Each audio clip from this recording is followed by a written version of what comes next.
Volata Radio, con Pau Mitjans.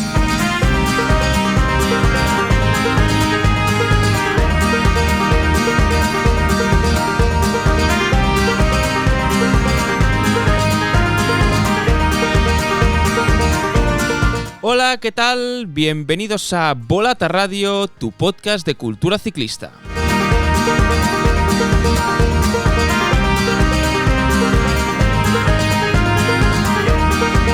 Ha llegado ese momento del año en el que el pelotón se toma un respiro y nos sirve para hacer balance, para levantar la mirada del día a día, hacer zoom out y observar con cierta perspectiva todo lo que ha dado de sí este 2025. Ha sido una temporada intensa, como casi todas, llena de emociones, de historias y de giros más o menos inesperados. Y hoy queremos repasar algunos de estos capítulos, poner la lupa sobre 3 momentos concretos que desde nuestro punto de vista, tanto el de Olga como el de un servidor, resumen parte de lo que ha sido este año ciclista. Pero también queremos detenernos en nombres propios, en aquellos y aquellas que han brillado, que han sorprendido o que han decepcionado y que en definitiva, por una razón u otra, han dado forma a la narrativa de 2025 sobre las dos ruedas.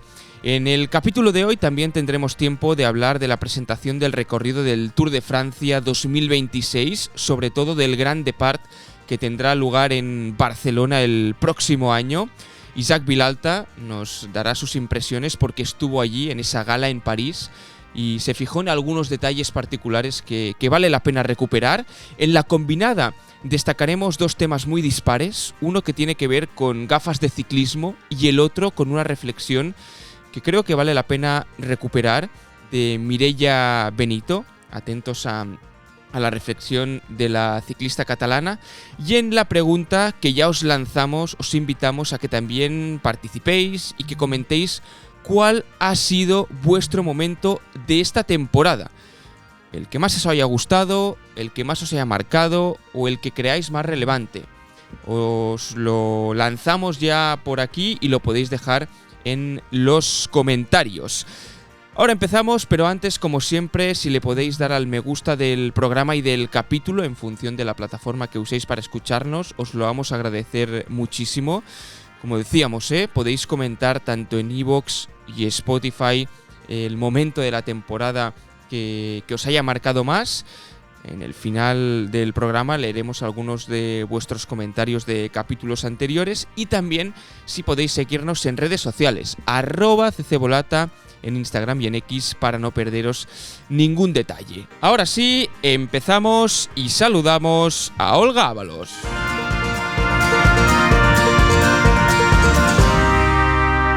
Questa edizione si decide alla volata, en una volata c'è anche... Olga, ¿qué tal? ¿Cómo va todo? Hola, Pau, ¿qué tal? Yo bien. Tú no sé si has podido descansar porque lo decía al principio, ¿eh? No, yo lo decía al principio, ¿no? Que el pelotón profesional para y es como un momento para coger un poco de aire, coger un poco de perspectiva. Y sí que es cierto que seguramente el día a día de la competición, pues esto sí que no lo permite y son estos momentos en los que al menos, aunque nuestro día a día particular continúe a tope, a nivel deportivo sí que poderlo analizar un poco más fríamente. Olga, no sé si también tienes esta percepción. Sí, lo cierto...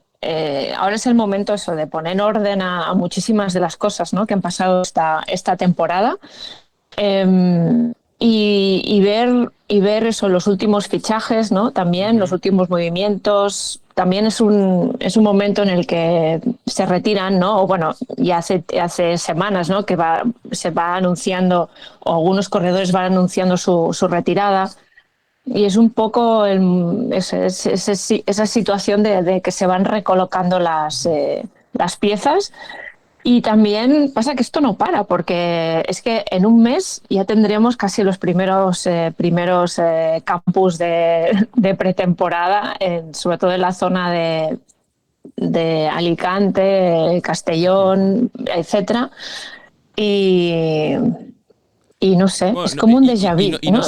se para porque déjame comentarlo ahora. Son dos nombres también que Ujú, quería poner sobre la mesa antes de entrar en materia, ¿no? Y antes de analizar un poquito todo lo que ha dado de sí esta temporada.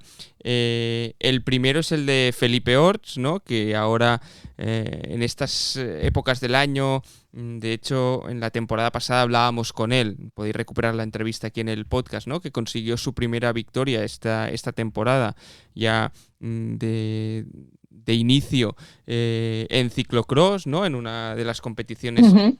estas previas a la Copa del Mundo y al Super Prestige, ¿no? Por lo tanto ya estamos, ¿no? Empezando a ponernos Sí, a sí, ponernos sí. y a testearnos en lo que va a venir de la temporada de ciclocross que ya ha arrancado. Y No, no, total.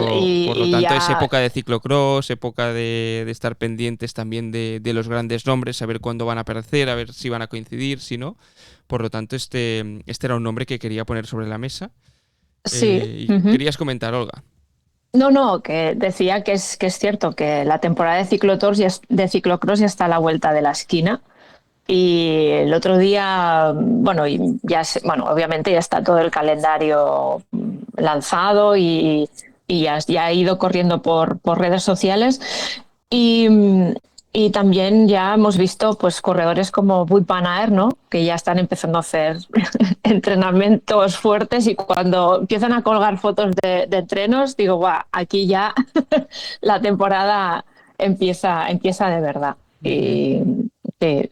Bueno, Mathieu Van Der Poel supongo que habrá dejado el golf, ¿no? Estos días, ¿no? Sí, Sí. tiene pinta que las 6, 7, 8 citas con el ciclocross las vamos a tener.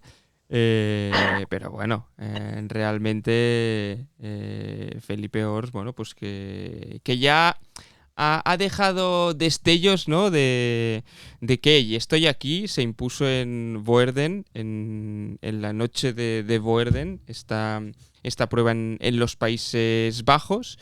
Y bueno, ya ha dejado de, como su estampa, ¿no? De decir, bueno, hey, que aquí estoy yo.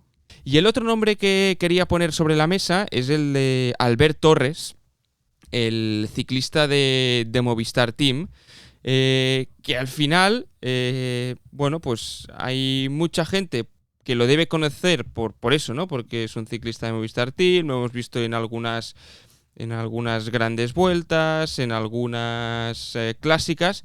Pero es que, claro, Albert Torres se ha proclamado campeón del mundo de Omnium en el mundial que se ha celebrado en Santiago de Chile.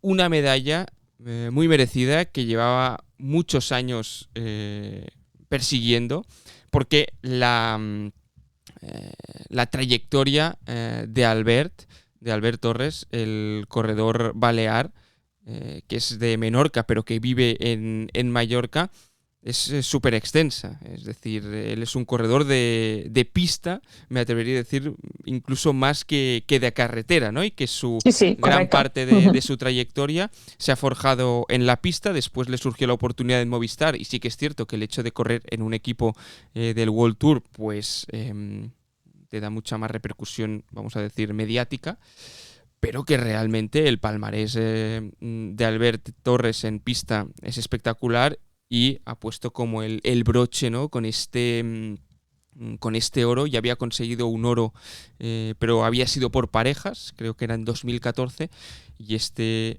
2025 ha conseguido un oro individual en la categoría de Omnium, una de las más completas. Es decir, tienes que ser uno de los ciclistas más completos en pista para poder ganar esta categoría.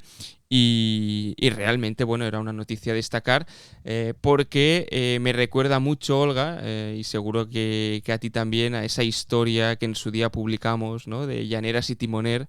De Mallorca tiene forma de velódromo, porque algún día, ya tendremos tiempo de esto, vamos a tener que investigar, si no se ha hecho hasta la fecha, qué pasa con Mallorca y los Pistars, ¿no?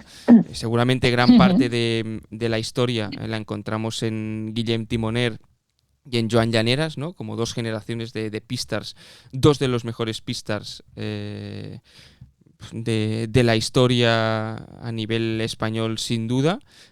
Uno fue campeón del mundo tras moto 6 veces en los años 50, mientras que Timoner es una figura clave para entender el ciclismo en pista, y que en su día hicimos un relato sonoros en el podcast de Volata, y bueno, pues Albert Torres, ¿no? que sigue dando éxitos al ciclismo balear, en este caso en la pista. Sí, antes iba repasando, ¿no?, la carrera de Albert Torres. Durante muchos años también ha hecho pareja con Sebastián Mora, ¿no? Sí, Los dos exacto. hacían la prueba de Madison. En este mundial ha cambiado de pareja y ha estado con Héctor Álvarez, pero creo que fue por sí una que lesión, por una lesión. Y por una lesión. Sí, Uh-huh. Y es, bueno, digamos que Albert Torres es uno de estos casos que a veces es complicado, ¿no?, que un ciclista de pista pueda tener una trayectoria más o menos regular, ¿no?, en la carretera, ¿no? En su momento también lo intentó Llaneras con el equipo 11, no terminó de salirle bien. Siempre hay parece como que hay muchos vasos comunicantes, ¿no?, entre la pista y la carretera, pero muchas veces estos dos mundos no terminan de entenderse. Pero en el caso de Albert Torres sí que ha sido así, y la carretera le ha dado la oportunidad de tener una regularidad también, ¿no?, durante la temporada, y también supongo que ha tenido la complicidad del equipo Movistar de tener una temporada que luego le permita, ¿no?, rendir en esos momentos puntuales de pista, ¿no? Que también es una disciplina en la que sí que se viaja mucho, hay muchos campeonatos, competiciones, pero claro, a nivel también económico es difícil de sostener, ¿no?, una carrera solamente de pista. Ahora estaba pensando también en Ela Viviani, ¿no?, que justo se ha retirado esta temporada. Mira, de hecho quería poner el ejemplo de los italianos, Olga, que son un gran ejemplo de cómo combinan, ¿no?, la pista y la carretera, muchos de ellos. Y Ela Viviani es lo que decías, sigue. Y es el claro ejemplo, ¿no?, de cómo un corredor que ha tenido éxito en la carretera, en este caso más como Springsteen, he dicho Springsteen. El boss. Perdón, estaba el boss. Has cruzado cables. Perdón, es que sí, bueno, es que tengo las entradas para ver la película del biopic y justo lo tengo. Se me ha cruzado porque tengo aquí. Cuando quieras, Olga, nos das una clase de las tuyas de historia de la música y ciclismo. Yo creo que algún día lo tendríamos que hacer esto. Porque algún día tenemos que hacerlo, perdón, pero se me ha ocurrido, es que lo tenía aquí encima de la mesa y acabo de leer esto. Eso, como sprinter, ¿no? O sea, Ela Viviani ha triunfado ha tenido grandes éxitos como sprinter. Y por lo tanto, pero ha sabido también combinarlo, ¿no?, con la pista, y de hecho ha querido retirarse, ¿no?, en este último Mundial de Santiago de Chile, y proclamándose también campeón del mundo, creo que en este caso de persecución, creo, ¿no? De eliminación. Y de eliminación, perdón, y de eliminación. Y bueno, y también otros corredores, ¿no?, como como Ganna, exacto, por ejemplo, ¿no?, que siguen estando dentro de la selección italiana de pista. Y bueno, hay muchísimos ejemplos, ¿no? Pero en Albert Torres, digamos que más que sprinter, sí que ha sido un hombre de equipo y una persona quizá un poco discreta, ¿no?, dentro de cuando participa, sobre todo en grandes vueltas, pero muy sólida, muy constante, y alguien con quien puedes confiar en carrera, y eso para los equipos pues es fantástico. Es muy difícil encontrar corredores así, la verdad. Totalmente. Pues comentados estos dos nombres, que quería hacer el apunte antes de entrar en materia, ¿no? Si te parece, vamos a repasar ya lo que ha dado de sí esta temporada, y os proponíamos esta especie de reflexión, juego, análisis, llamadle como queráis, ¿no?, de que tanto Olga como un servidor pues vamos a decidir 3 momentos de la temporada ciclista que nos hayan llamado la atención a nosotros, y también 3 ciclistas. Tanto puede ser para lo bueno como para lo malo. Ya os hemos dicho que también nos podéis dejar en comentarios vuestro momento de la temporada, el que creáis más interesante, más relevante, más sorprendente. Vale todo. ¿vale? Entonces, lo dicho, si lo queréis dejar en comentarios. Y ¿prefieres empezar tú con uno y vamos uno y uno, Olga, y después decimos los nombres? ¿Te parece? Vale, venga, empiezo con momentos, ¿no? Va, sí. Vale, Primer momento. pues No tiene primer que ser por momento. orden de importancia, ¿eh? Es como Vale. el primer momento de la temporada que quieras destacar. Pues para mí el primer momento, bueno, claro, es que 3 es difícil, ¿eh? Pero bueno, primer Claro, momento es muy difícil, que tengo, claro. Podríamos que lo hacer tengo 20, grabado pero... y lo tengo grabado en la mente es la caída de Pogačar en Strade Bianche. Os juro que no hemos hablado antes entre ¿En Olga... serio? Sí. ¿Habéis escogido esto? No. De hecho, lo tengo escrito por aquí y si pudiese incrustar una captura de pantalla lo haría, pero coincido. Yo he añadido un matiz. Te dejo que desarrolles y después añado el mío. Va. Vale, bueno, simplemente se me quedó grabado este momento por el hecho de que parece que Pogačar es invencible, ¿no? Uh-huh. En cualquier terreno.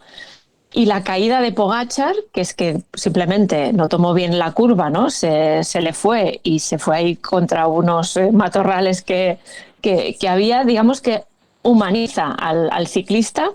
Y también nos dio una muestra de la gran capacidad mental que tiene Pogačar, porque se cayó, remontó y ganó.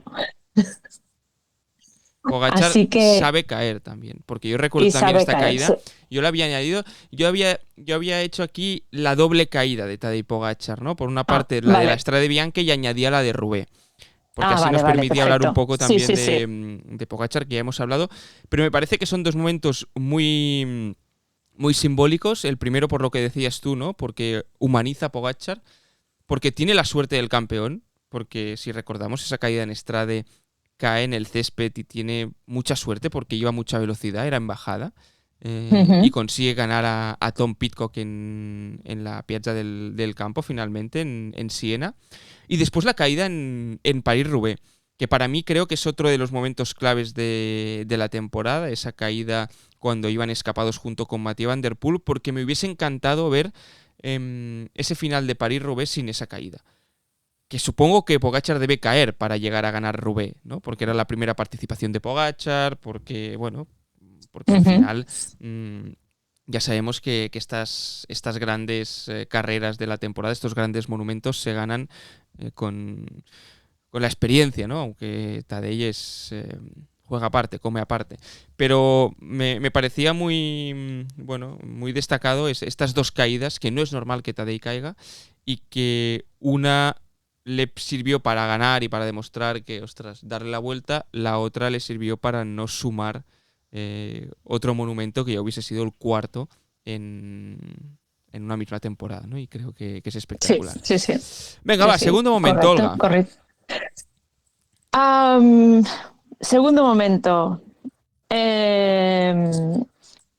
La arrancada de... A lo mejor tienes la misma, ¿eh? La arrancada de Wout van Aert en Montmartre, dejando la rueda a Pogačar. No lo tengo aquí, pero lo tengo como uno de los nombres.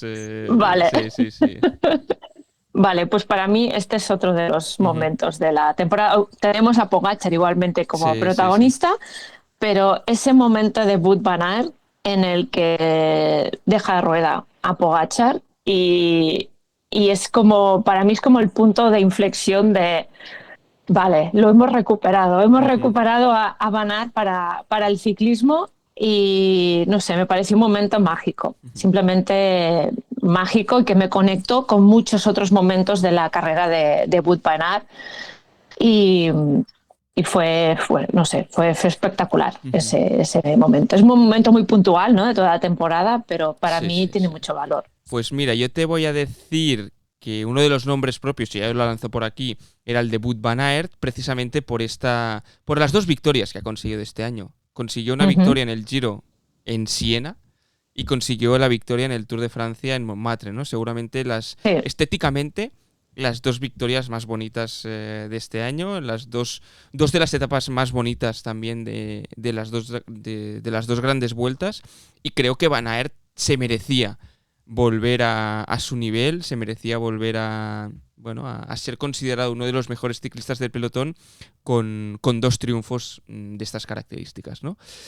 Sí. Mi segundo mejor momento A ver. es entre momento, te diría, el día posterior al Tour de Francia femenino, con la portada del Equipe.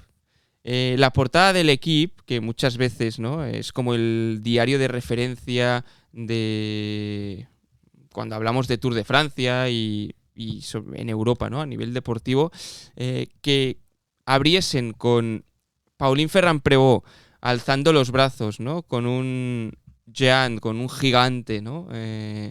Pues me parece muy, muy simbólico y me sirve para comentar el momento Pauline Ferrand-Prévot en el Tour de Francia femenino. Me sirve también para comentar el retorno, ¿no?, de la francesa, ganando París-Roubaix y ganando Tour de Francia. Por lo tanto, sin duda, una de las grandes corredoras de este año, si no la gran corredora de este año. Y también para poner en valor lo que significó este Tour de Francia, ¿no? Ya sabemos que la Gran Boucle, si la gana un francés o una francesa en este año, hay muchos de los que estamos aquí que ya prácticamente no nos acordamos, ¿no?, de cuándo ganó un francés. Y lo ha vuelto a hacer, y ha tenido que ser ella, ¿no?, la que lo haya hecho. Y esos días se hablaba muchísimo de ciclismo femenino, y que sea portada de un equipo, que sea portada de un diario como el Equipe, para mí tiene mucha trascendencia. Sí, total. Y creo que es un momento a recordar este año, que creo que además tú lo viviste in situ, Olga. Sí, yo estaba allí, viví, pude ver como cosas que yo no había visto nunca en el ciclismo femenino, o sea, familias todas vestidas con camisetas con la cara de Pauline, niños pequeños con carteles, sobre todo muchas niñas, cosas que yo no había visto nunca en el ciclismo femenino, y fue muy emocionante, la verdad.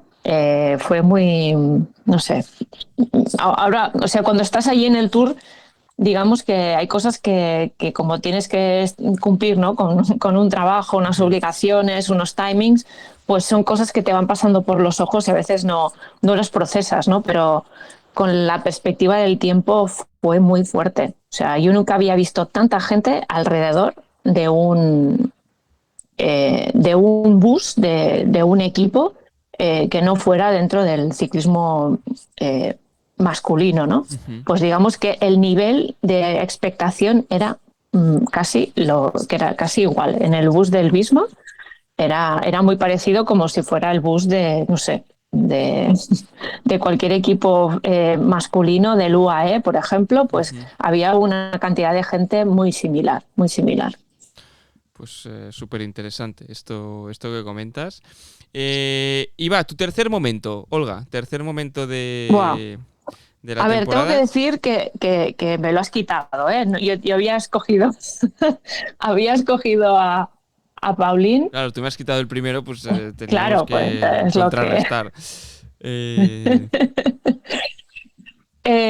Pues mira, no sé, a lo mejor no es tan espectacular, pero sí que me quedo con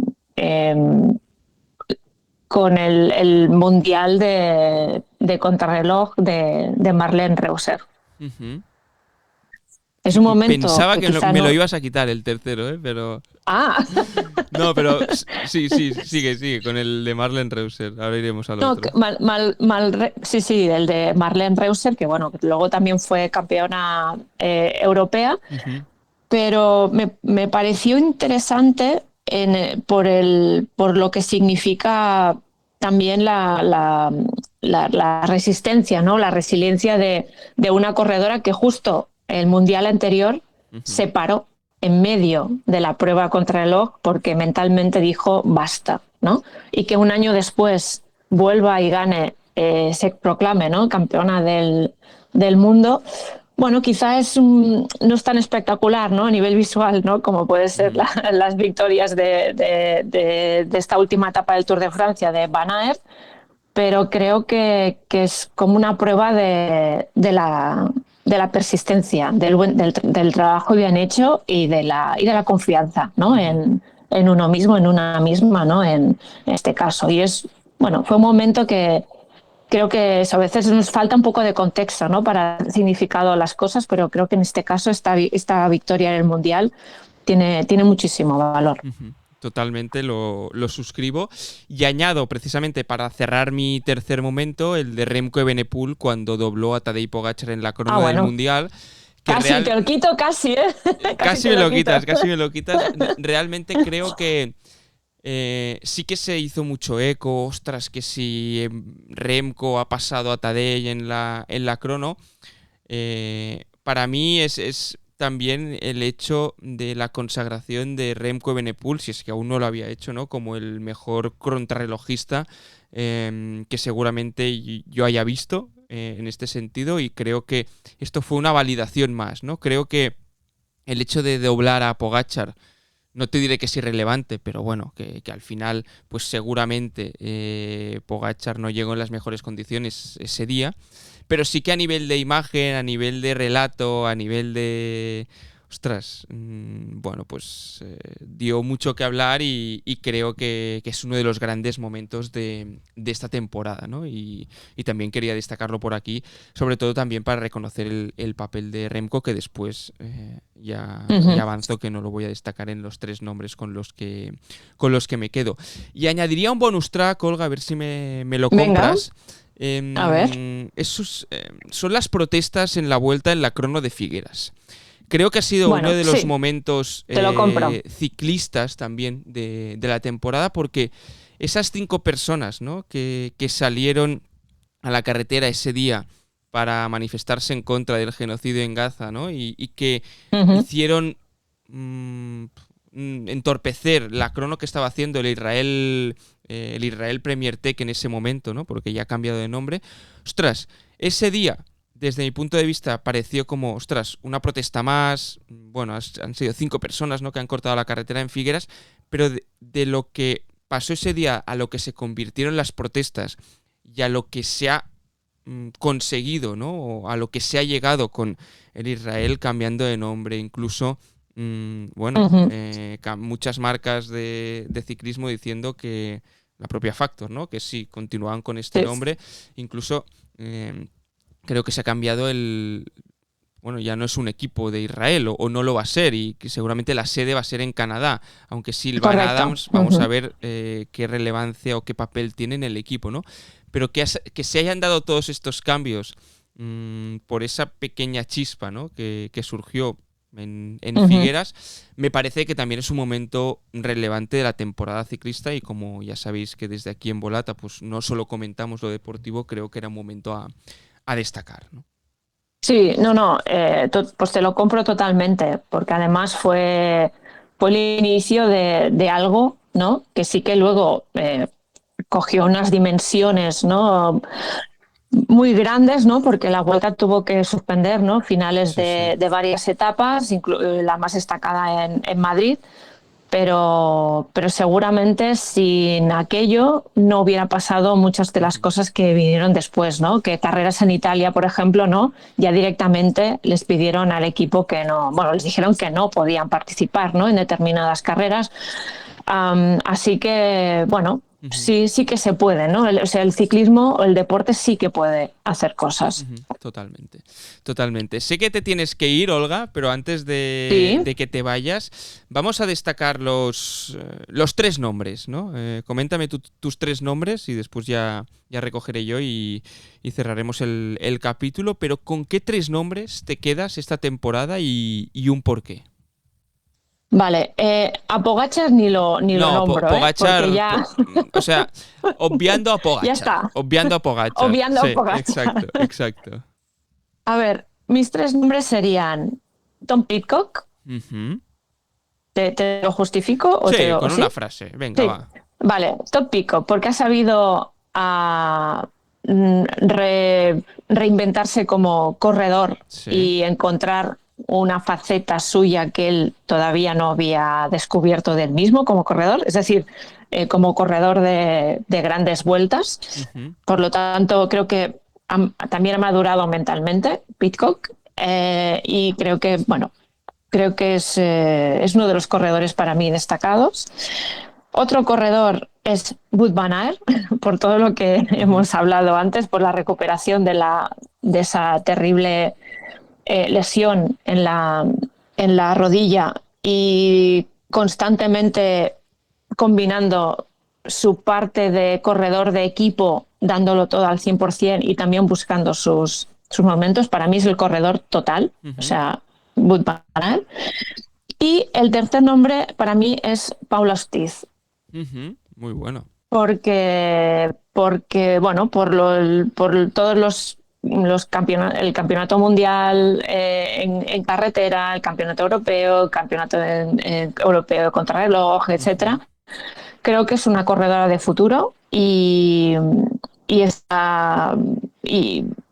creo que eso, que nos va a dar muchas alegrías y creo que Paul Ostiz se merece también estar en este destacado, ¿no? Este triplete. Muy interesantes todos los nombres. Repito con uno, el de Wout van Aert, Vale. por lo que has comentado. Básicamente, hemos coincidido con Wout van Aert por estas 2 victorias top. Yo añadiría a Isaac del Toro por su explosión. Vale. Es decir, creo que a nivel deportivo, más allá de Pogačar, creo que el nombre propio también de esta temporada es el de Isaac del Toro, ¿no? Un corredor del UAE, el mexicano, que hemos descubierto prácticamente esta temporada con un Giro espectacular a punto de ganarlo, ¿no? Y supongo que la falta de experiencia le hizo pues no ganar, pero es el segundo corredor con más victorias dentro del UAE, creo que eran 17 o 18 victorias, una auténtica barbaridad. Y después me quedaría con el de Lorena Vives. Porque creo que a nivel femenino este año, al principio, lo comentábamos aquí en el podcast, que con los cambios de cromos, esas rivalidades entre Demi Vollering, Anna van der Breggen, no ha sido el año ni mucho menos de Lotte Kopecky, súper desaparecida este año, ¿no? Y creo que el gran nombre, la gran dominadora a nivel, sobre todo de dominación hablo, porque en grandes vueltas ya hemos visto ganar a Pauline Ferrand-Prévot, hemos visto ganar a Elisa Longo Borghini, a Demi Vollering, pero en el arte del sprint no tiene rival, ¿no? Entonces creo que merece también ser destacado esto porque cuando había un sprint y estaba Lorena Vives, es que ganaba ella siempre, ¿no? Entonces, es que creo que no ha perdido ningún sprint este año. Por eso, sí, no, ha sido una auténtica barbaridad y ha ganado sprints de todo tipo. Entonces creo que era importante también destacar este nombre, ¿no? Que muchas veces queda en un segundo plano y se llevan los focos las grandes escaladoras, y una Lorena Vives que, bueno, es espectacular lo que rinde cuando la carrera acaba súper ajustada al sprint. Muy bien. Olga, no sé si tienes mucho más tiempo, creo que te tienes que Me tengo que ir. Se tiene que ir, sí, Olga. Hoy ha sido un paso así breve por el podcast. Media horita. Pero... Nosotros vamos a acabar destacando el Grand Depart del Tour de Francia y lo remataremos con la combinada y con la pregunta que ya hemos lanzado, pero que os recordaremos y leeremos algunos de los comentarios. Olga, hablamos en próximos programas y sí, hasta el próximo.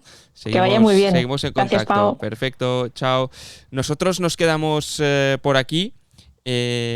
Como decíamos, hablando del Grand Depart del Tour de Francia, el recorrido se presentó la semana pasada en París, un Tour de Francia que va a salir desde Barcelona el próximo 2026, y va a ser un Tour de Francia básicamente marcado por la poca crono, apenas 26 kilómetros.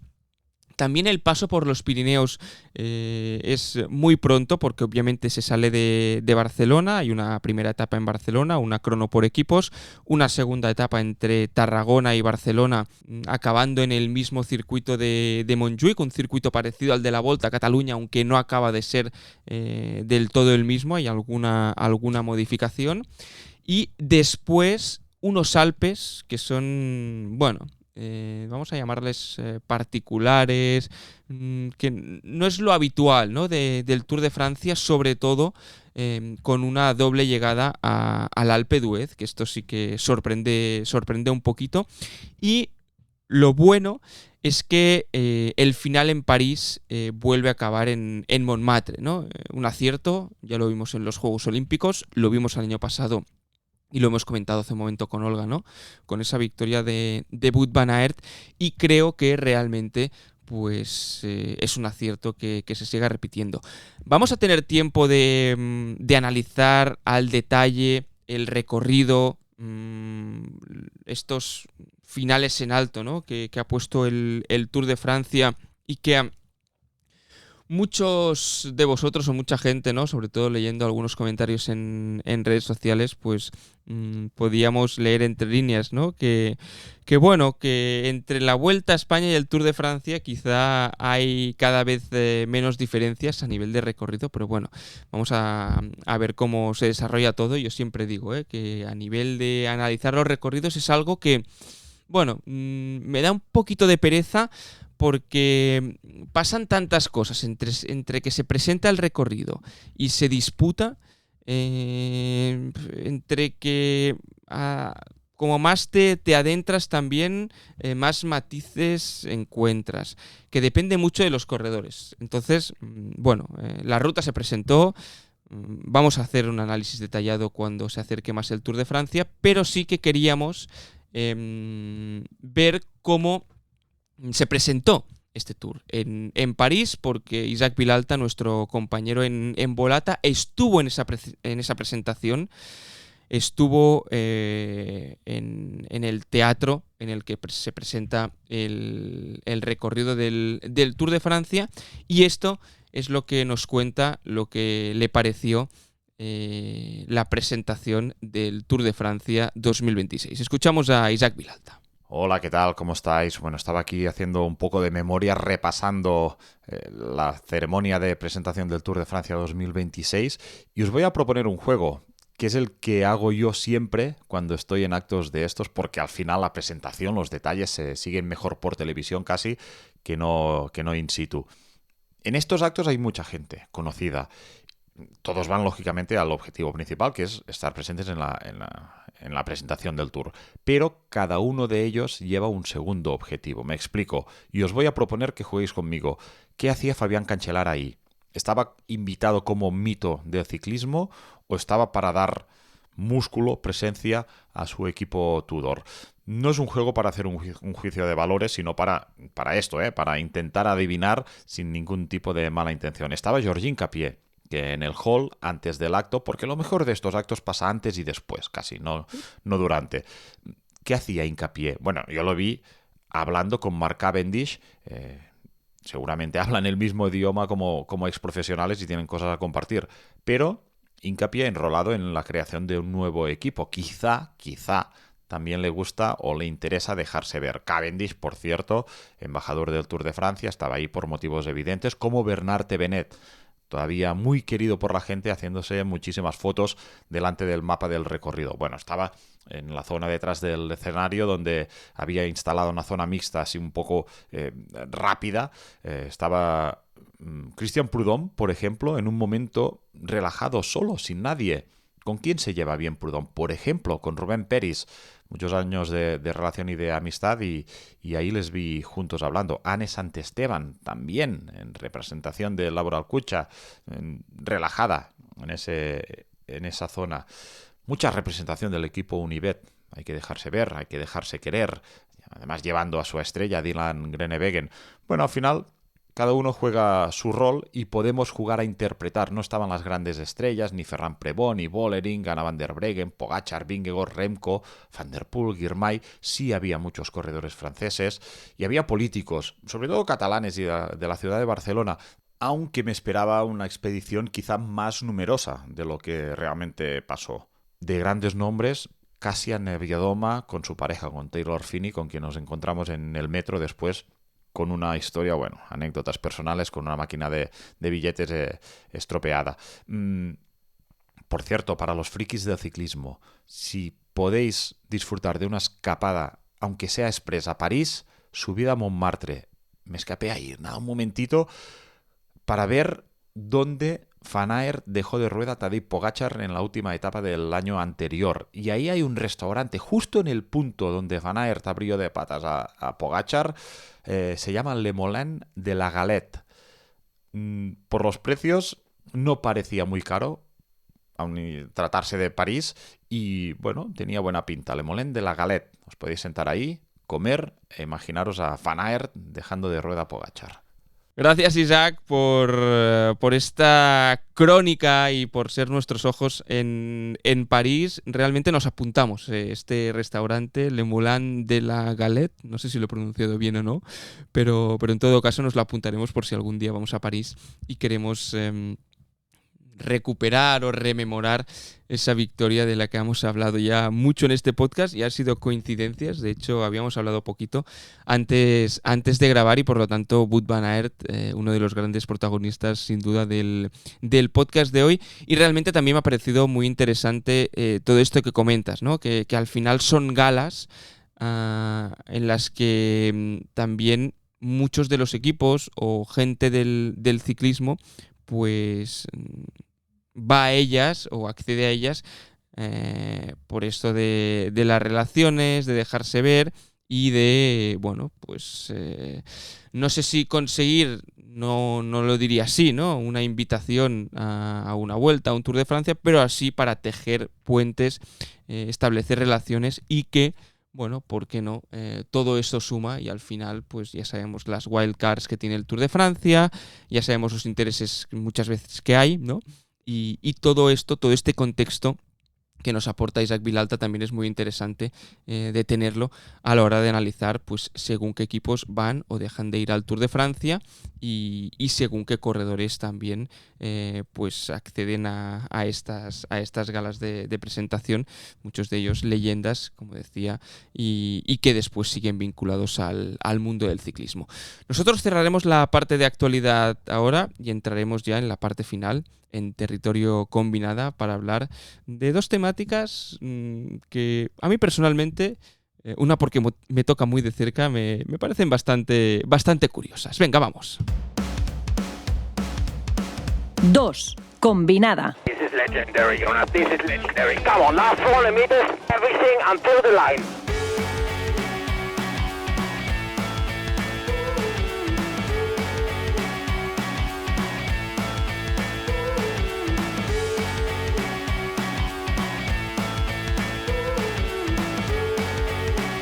Venga, entramos en la combinada, este espacio donde destacamos alguna curiosidad, algún tema que no sea meramente de estricta actualidad. Y uno de ellos es el post que ha hecho Mireia Benito, la ciclista catalana, la ciclista del AG Insurance Soudal. Un comentario, un post, mejor dicho, ¿no? Que ha hecho estos últimos días en los que, bueno, la temporada ya está finalizada, ¿no? Dice, estamos en la famosa off-season, esa época confusa en la que unos paran, otros no tanto, y todos dudamos un poco sobre qué es lo mejor, ¿no? Y Mireia creo que hace una reflexión súper interesante de cómo vive este momento, ¿no? Este momento de parón, de qué hacer. Ya sabemos que los ciclistas y sobre todo los deportistas de élite, pues el hecho de parar pues genera muchas dudas, ¿no? ¿Cómo voy a estar a principio de temporada? Los bloques de entrenamiento, voy a perder todo lo que tenía.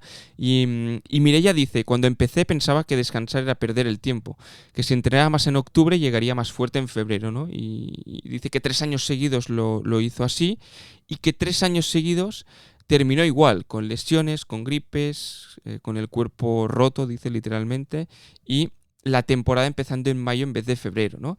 Y que con el tiempo ha entendido que el no parar no te hace avanzar, solo acumular fatiga nerviosa, una fatiga silenciosa que el cuerpo traduce en señales, en enfermarte, en cambios drásticos de peso, en dolores raros, en apatía, ¿no? Y hace una explicación biológica. Por ejemplo, ¿no? Si el cortisol sube el estrés y baja la síntesis de proteínas, así como el sistema inmune también baja. Si la testosterona y los estrógenos bajan, también baja la fuerza y se incrementa la fatiga, ¿no? Unas reflexiones que dice eso, ¿no? Que no descansar no es ganar tiempo, es sabotearte el progreso. Y manda un mensaje de feliz off-season a todos, ¿no? Y creo que es una reflexión que no vale sobre todo solo para el ciclismo, ¿no? Cuando leía esta reflexión me parecía muy interesante porque creo que en la sociedad en la que vivimos actualmente también es algo con lo que deberíamos lidiar, ¿no? Que el no hacer nada, el parar, no es malo. Y que a veces hay que decirle al cuerpo, para un momento, reflexiona, tómate tus días, tómate tu descanso y después, ¿no? Ya volverás y volverás más fuerte. Y de la misma manera que se lo aplican los profesionales, pues creo que nos lo podemos aplicar todos a nuestro día a día, hagamos deporte o no, pero sobre todo también los que hacemos deporte amateur, ¿no? Y que muchas veces, y aquí me incluyo, pues nos obsesionamos un poquito de más, ¿no? Con esos entrenos, con esas rutinas que te paras a pensar y dices, bueno, ¿realmente vale la pena o no? Obviamente vale la pena, pero que esos momentos de descanso hay que respetarlos y hay que saber cuándo hacerlos. Y por otra parte, en la combinada también me gustaría destacar otra temática que tiene que ver con las gafas de ciclismo. Y tiene que ver con las gafas de ciclismo y sobre todo con aquellos que llevamos gafas graduadas. Porque habéis sido varios los que me habéis preguntado después de hacer Badlands sobre todo y que salieron pues el documental, ¿no? Y aparecieron algunas fotos de cómo habíamos hecho Badlands con mi compañero Aitor, ¿no? De qué gafas llevaba y de si los cristales eran graduados, si eran fotocromáticos. Y uno de vosotros, José, que desde aquí mando un saludo, ¿no? Porque sé que nos escucha habitualmente y que también es suscriptor de la revista, pues era uno de los que me preguntaba esto. Y es una problemática que muchos de los que llevamos gafas y de los que tenemos algunas dioptrías, ¿no?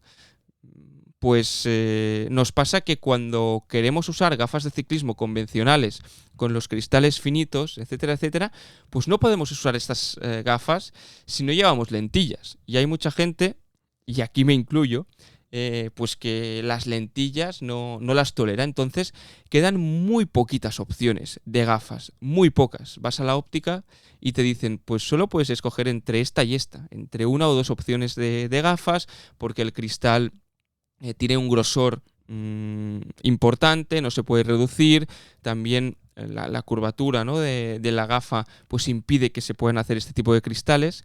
Y nada, simplemente quería hacer esta reflexión por aquí porque puede parecer una tontería, pero ostras, las gafas no solo son un elemento estético, ni mucho menos en el ciclismo, ¿no? Creo que las gafas, en primer lugar, para los que no vemos bien, pues son nuestro complemento directo, una extensión de nuestro cuerpo y además son un elemento de protección, ¿no? Entonces, bueno, desde aquí lanzar esta reflexión y decir esto, ¿no? Que a ver si nos escucha algún fabricante, si habría la posibilidad, ¿no?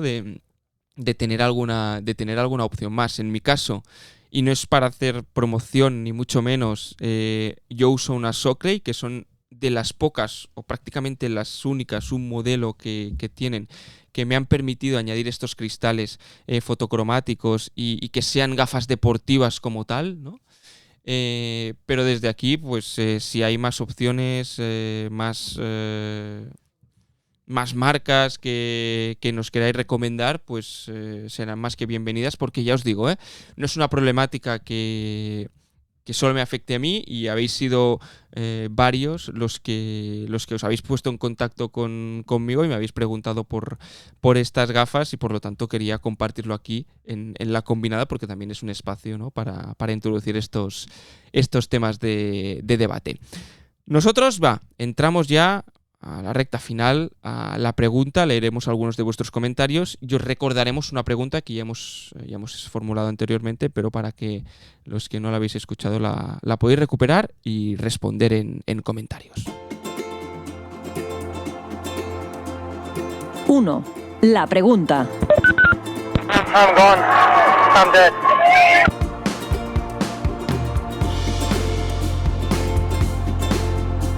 Pues la pregunta de esta semana, os la decíamos antes, es ¿cuál ha sido vuestro momento de esta temporada? El que más os haya gustado, el que más os haya marcado, el que creáis que es más relevante. Podéis responder, dejarlo en comentarios. Nos va a encantar leer cuáles han sido vuestros momentos de la temporada. Nosotros ya hemos repasado los nuestros, pero para ver, ¿no?, si coincidimos, si no, en qué os fijáis los oyentes de Volata Radio en esta temporada. La semana pasada, mejor dicho, hace 2 semanas os preguntábamos si había sido la mejor temporada de Pogačar, ¿no? Y en Spotify, la mayoría de vosotros, el 100% de los que respondisteis a la encuesta, dijisteis que sí.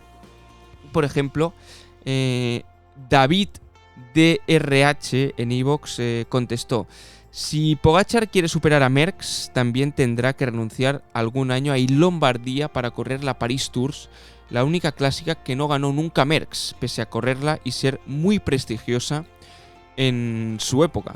Un detalle interesante el que comenta David, porque realmente no tenía constancia de ello.